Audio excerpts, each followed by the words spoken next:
Here I am showing you what is inside a gas analyzer.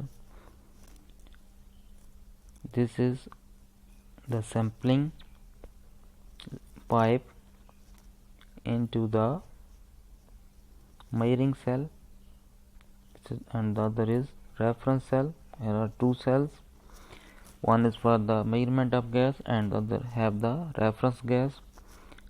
These cells give signal to this electronic circuit. These are the millivolts. Then millivolts are given to the electronic circuit for processing and for amplification and the conversion into 4 to 20 milliamps.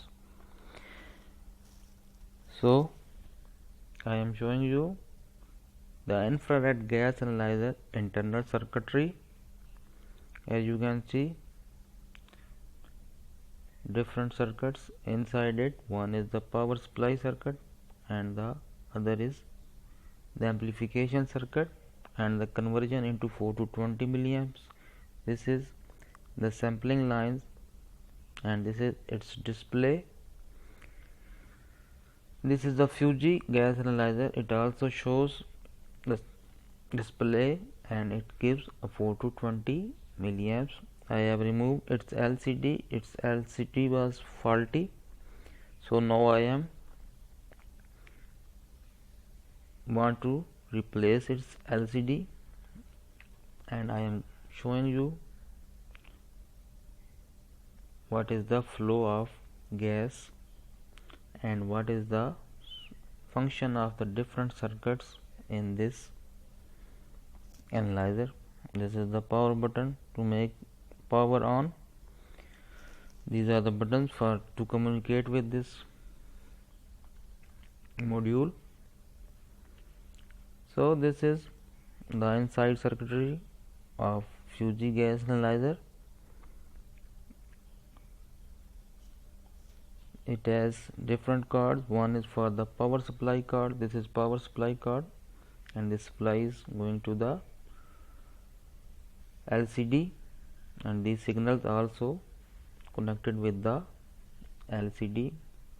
As you can see, a fuse, and this is a power supply.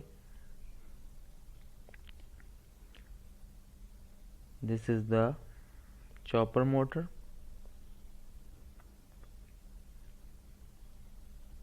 This is chopper motor and a small measuring cell. This measures the O2. This is the O2 analyzer, a complete unit.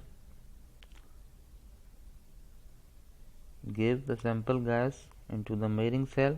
Let's convert it into the millivolt, and then after amplification and the conversion, it will give us 4 to 20 milliamps according to the concentration of the sampling gas.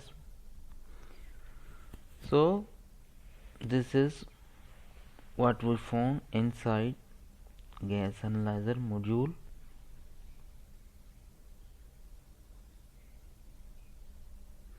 I just want to show you what is inside the gas analyzer module.